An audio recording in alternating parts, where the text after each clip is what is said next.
일명 공주. 서련. 공주 계룡산 중턱에 자리한 선운문. 마당에 수염을 휘날리는 백발노인과 젊은이가 대화를 나누고 있었다.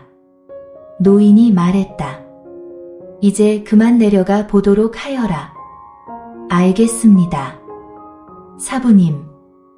이번에 하산하여 한양으로 올라가는 길에 충분히 경험을 쌓되 불의를 보면 그냥 지나치지 말고 의를 행하는데 망설임이 없어야 한다. 그리고 무슨 일에든 경거망동하지 말고 신중히 처신해야 하느니. 예, 명심하겠습니다. 또 한 가지 내 원수를 갚는 일은 서둘러서 될 일은 아니니라. 때가 되면 자연히 내 수건을 이룰 날이 있을 것이야. 그러니 때를 기다리며 자중하도록 하고. 예, 사부님. 가슴 깊이 새겨두도록 하겠습니다. 말이 다 끝난 후 젊은이는 사부에게 큰 절을 하곤 하산을 시작했다. 젊은이가 뒤돌아서 몇 걸음 떼었을 때 노인이 입을 열었다. 뭐야? 나도 조만간 한양으로 갈 것이야. 한양에 당도하거든 한양 선무관을 찾아 내 편지를 보여주거라. 무는 스승의 말을 뒤로하며 절을 떠났다. 젊은이의 이름은 무, 성은 서였다. 서무가 계룡산에서 내려와 천안 삼거리의 한 주막에서 목을 축이고 있던 때였다. 등에 등짐을 짊어진 3명과 이들의 통솔자인 듯한 한 명이 주막으로 들어왔다. 통솔자는 파란 옷을 입었고 왼손엔 칼을 거머쥐고 있었는데 머리를 홍색 땡기로 따은 걸 보니 낭자임에 틀림없었다. 이어 또 다른 패 3명이 들이닥치고 이들은 다짜고짜 조금 전에 들어온 4명을 에워쌌다. 패들 중 우두머리인 듯한 사내가 검을 빼어들고 그들을 위협했다. 순순히 그 짐을 우리에게 넘기면 목숨만은 살려주겠노라. 청의 낭자가 이들을 노려보며 말했다. 너희들은 누구인데 이리도 방자한가? 그건 알 것 없다. 얘들아 쳐라. 는 우두머리의 말이 떨어지자 패들은 각자 검을 빼들고 청의 낭자를 에워쌌다. 그러나 이들은 청의 낭자의 상대가 안 되었다. 낭자는 검을 빼지도 않고 맨손으로 이들을 상대했다. 몇 합 싸워보지도 못하고 모두 나뒹굴었다. 우두머리가 나서 낭자를 향해 검을 휘둘렀으나 낭자는 그의 검을 피하곤 날아올라 발치기로 우두머리의 턱을 치자 일격에 그대로 땅으로 쓰러져 일어나지를 못했다. 잠시 후 이들은 모두 일어나 두고 보자며 뒤도 돌아보지 않고 달아났다. 청의 낭자는 온매무새를 다듬으며 표정 하나 변하지 않은 채 자리에 가 앉았다. 일행 중 한 명이 낭자에게 다가가 말했다. 역시 아시다우시군요. 이 말을 들은 청의 낭자는 피식 웃으며 앞에 놓여있던 차 한 모금을 들이켰다. 서무는 이 광경을 처음부터 끝까지 다 지켜보곤 그저 놀라울 뿐이었다. 그제서야 비로소 서무는 청의 낭자를 곁눈질로 바라보았다. 나이는 20살 안팎으로 보이고 단정한 옷차림에 어딘지 모르게 교양이 있고 품위가 있는 아름다운 낭자였다. 주막에서 하룻밤 머물고 청의 낭자 일행이 주막을 떠났고 서무도 간단히 식사를 하고는 주막을 나섰다. 천안 삼거리에서 진위 쪽으로 방향을 잡았다. 천고마비의 계절처럼 파란 하늘은 더없이 높게 보였고 막 익어가는 벼들로 인해 들녘은 황금색으로 물들어 있었다. 황금 들녘에 너울거리는 벼 이삭을 바라보며 감상에 젖어있던 서무가 정신을 가다듬고 얼마쯤 가자 작은 산이 나타났고 산으로 난 좁은 길이 나왔다. 서무는 그 산길로 접어들었다. 얼마쯤 가니 뒤쪽에서 요란한 소리가 나 뒤돌아보니 마차 한 대가 빠르게 다가오고 있었는데 그 마차의 앞과 뒤로 말을 탄 남자가 호위하고 있었다. 서무는 그들이 지나갈 수 있도록 옆으로 길을 비켜주었다. 순식간에 그들은 지나갔고 어느새 시야에서 멀어지기 시작했다. 바로 그때 시야에서 사라지는가 싶던 마차가 갑자기 멈춰섰다. 호위하던 남자들도 말고삐를 틀어주며 간신히 멈추는 것이었다. 마차를 가로막은 사람은 다름 아닌 백발노인이었다. 좌호법. 오래간만이오. 어찌하여 길을 그리 재촉하시오? 마차 앞쪽에 있던 좌호법이라는 사람이 백발노인을 한번 쳐다보더니 답했다. 누군가 했더니 관주님이셨군요. 어찌 길을 막는 것인지요? 실례가 안 된다면 마차 안을 좀 봐도 되겠소? 무엇 때문에 그러시는지요? 우리 선무관의 정보에 의하면 귀문이 충청가명 주전소 장인을 납치하였다 하여 확인차 왔소. 일이 급히 서두르는 것을 보니 짐작가는 것이 있어 그러하오. 당치도 않습니다. 마차 안에는 저희 어머님이 타고 계십니다. 갑자기 의식을 잃으셔서 급히 의원을 찾아가는 길입니다만. 그 말에 백발로인이 마차 안을 살폈으나 의식이 없어 보이는 노부인과 하녀가 타고 있었다. 노부가 잘못 알았나 보네. 이거 미안하게 됐네 그려. 천만의 말씀입니다. 오해가 풀렸으니 저희는 이만 떠나겠습니다. 그러게 나중에 또 보세. 라는 말을 남기고 백발로인은 몸을 날려 멀리 가버렸다. 이를 보고 있던 좌호법이 음흉한 웃음을 입가에 지으며 또 다른 한 명에게 말했다. 다른 마차를 이용한 것이 주효했군. 우리도 서둘러야 하겠다. 예, 관주님의 지략에 탄복할 따름입니다. 하며 마부를 재촉했다. 그들이 모두 떠난 후 나무 뒤에서 숨어서 이를 모두 지켜보고 있던 서무는 무언가 석연치 않음을 느꼈지만 곧 생각을 접고 산길을 벗어났다. 그날 저녁 무렵 서무는 꽤 큰 마을에 들어섰다. 얼마 가지 않으니 작지 않은 주막이 보였다. 서무가 주막에 들어서니 저쪽 식탁에 아까 산에서 보았던 백발로인이 탁주를 반주 삼아 식사를 하고 있었다. 서무는 그쪽으로 갔다. 선배님, 여기 앉아도 되겠는지요? 앉게나. 그렇지 않아도 혼자 먹느라 적적했는데 잘 됐네. 그러면서 백발로인은 서무에게 탁주 한 잔을 권했다. 서무는 이를 받아 한 잔 쭉 들이켰다. 술맛이 좋군요. 잘 마셨습니다. 그리고는 백발로인에게 술을 따르면서 얘기했다. 선배님, 한 가지 여쭤봐도 되겠는지요? 말해보게나. 후배는 서무라 합니다. 아까 산에서 일어났던 일 우연히 보게 됐습니다. 선배님은 뉘시며 또 그들은 누구입니까? 하하 보잘것없는 노부일세. 그리고 그들이 누구인지 서소협이 상관할 일이 아닐세. 그런가요?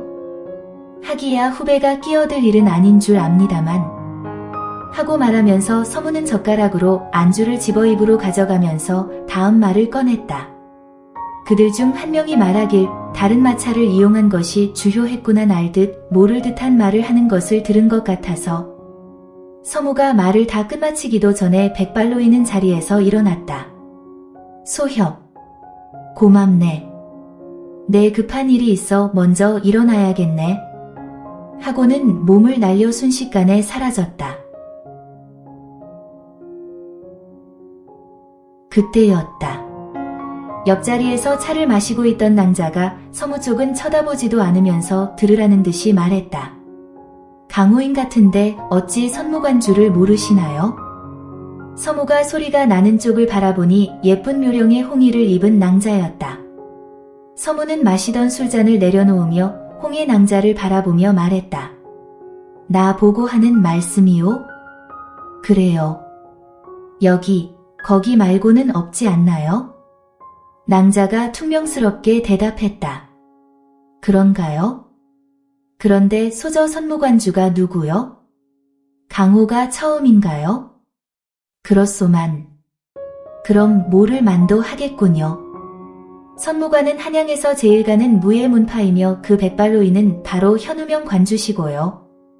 선무관이라 어디서 들어본 것도 같긴 하오만. 서무는 하산할 때 사부님이 말한 선무관을 떠올리며 말끝을 흐렸다. 서무의 사부 함경직은 선무관을 비롯하여 전국의 강호문파에 대해서는 어떤 말도 해주지 않았다. 스스로 깨우치라는 뜻에서였다. 그래도 듣는 귀는 있어서 어디서 들어는 본 모양이군요. 차 한 잔 하실래요? 좋죠. 차향이 여기까지 나는군요. 서무는 자리에서 일어나 낭자가 있는 자리로 옮겼다. 차 한 잔을 받아 한 모금 마시고 나니 삽시간에 입안의 향기가 그윽이 퍼졌다. 차 맛이 아주 일품이군요. 맛과 향이 좋습니다. 작설차인가요? 예, 그래요. 저는 어디를 가나 이 차를 품에 넣고 다닌답니다. 그렇군요. 소적께서는 강호에 대해 해박한 지식이 있는 것 같은데 좀 알려주실 수 있겠소? 나는 서무라 하오. 나는 이혜진이라고 합니다. 자기소개를 마친 낭자는 실은 궁금한 게 있어요. 조금 전에 서 공자께서 현관주님과 얘기를 나누는 것을 보니 아니게 듣게 되었는데 산에서 일어났던 일은 무엇이며 또 다른 마차 운운한 말은 또 무엇인지 물어봐도 될까요? 아, 그거 말씀이군요. 하며 서무는 낮에 있었던 일을 그녀에게 모두 말해주었다. 이 말을 다 듣고 난 그녀는 그렇다면 현관주님이 급히 떠난 것은 다른 마차를 쫓겠다는 의도인가 보군요. 말하며 그녀는 자리를 박차고 일어났다. 저는 급한 일이 있어서 이만 실례하겠어요. 인연이 있다면 다시 만나고 싶군요. 말하며 서무가 무어라 대답하기도 전에 눈 깜짝할 사이에 사라졌다. 서무는 하는 수 없이 주막에서 하룻밤 묵기로 작정했다. 며칠 후 서무는 수원부에 도착했다. 수원부에 들어서자 많은 인파로 거리는 시끌벅적했다. 그때였다. 앞쪽으로 홍해낭자가 거리를 가로질러 달려가는 것이 보였다. 직감적으로 이 소저임을 인지한 서무는 빠르게 그녀를 뒤쫓았다. 얼마 못 가 사람들이 뜸한 한적한 거리에서 그녀를 따라잡을 수가 있었다. 이 소저. 잠깐 기다리시오. 이 소리에 그녀가 멈춰서서 뒤를 돌아보았다. 그리곤 서무인 것을 알고 만면에 웃음을 띠고 서무가 가까이 오는 것을 지켜보았다. 서 공자. 여기서 다시 만나다니 반갑네요. 나도 그렇소. 그래, 일은 해결되었소? 아직요. 그 일 알아보느라고 많이 지체되어서 서둘러 가는 중이에요. 알아볼 일이란 게 무엇이요? 전에 주막에서 내가 한 말과 연관 있는 일인가요? 그래요. 그런데 공자는 어디까지 가는데 수원부까지 온 것인지요? 한양까지 가오. 한양 간다고요? 잘 됐네요. 나도 한양까지 간답니다. 하며 그녀는 수줍은 듯 살며시 웃었다.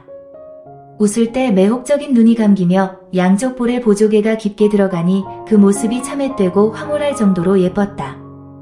잠시 후 그녀는 서무에게 물었다. 한양은 무엇 하러 가는지 여쭤보아도 될까요? 그닥 일이 있는 건 아니요. 그저 누군가하고 만날 약속이 있어서지요. 그렇다면 딱히 할 일도 있는 것도 아닌데 한양까지 동행해도 되겠네요. 그거야말로 내가 바라던 바요. 혼자 가기에 심심하고 적적했었는데 동행해준다니 영광이요. 별 말씀을 다 하네요. 목적지도 같고 아무튼 둘한테 다 좋은 거 아닌가요? 그렇긴 하죠. 그나저나 가면서 좀 전에 물어본 대답이나 해주시겠소? 아이 참, 깜빡했군요. 그러니까 내가 하고 싶은 말은 얼마 전 충청가명 주전소 장인인 조사려가 행방불명된 사건이 발생했어요. 그가 없으면 주화를 주조할 수 없게 되어 충청가명이 비상이 걸렸지요. 연락도 없고 어디로 갔는지 오리무중이었고 포졸과 사령들을 동원하여 수색하였지만 찾을 수 없었어요. 또한 주전에 관한 일이라면 사소한 것이라도 그 어떤 일보다도 시급히 전하께 장계를 올리도록 되어 있었기 때문에 충청감사가 지체하지 않고 보고를 했고 승정원이 곧바로 전하에게 올렸다고 해요. 전하께서는 이 일을 납치 사건으로 보시고 이 사건은 기동력 있는 강호에서 처리하는 것이 옳다고 판단하시어 은밀히 한양 선무관의 사건 해결을 맡기셨지요. 선무관은 강호에서 이런 일을 꾸밀 수 있는 문파는 사파인 천지문밖에 없다고 결론짓고 최근 천지문의 행적을 조사한 바 천지문의 제자 수명이 충청가명이 있는 공주에서 얼마 떨어지지 않은 아산현에 머물렀던 것이 드러났지요. 선무관주가 이 보고를 받자마자 아산현에서 한양으로 올라오는 길을 거꾸로 가다가 진이 어느 산 중에서 천지문 좌호법이 이끄는 마차를 발견했고 마차 안에 조사려가 있으리라 짐작하고 마차를 멈춰 세웠던 거지요. 그 다음 일은 공자가 본 바와 같이 마차 안에는 조사료가 없었지요. 그래서 선무관주는 의심은 가나 물증이 없어 일단 그 자리를 떠났으나 주막에서 공자의 말을 듣고 또 다른 마차의 행방을 알아내기 위해 급히 떠났던 것이지요. 아, 그런 일이 있었군요. 그런데 이 소전은 이 짧은 시일에 이 모든 것을 다 알아냈단 말인가요? 아이, 다 아는 수가 있어요. 곳곳에 소식통이 있거든요. 이 소저의 내력이 상당하군요. 탄복했소. 하하하. 가짜는 내력이에요. 이 소저 궁금한 점이 있는데 대답해 주시겠소?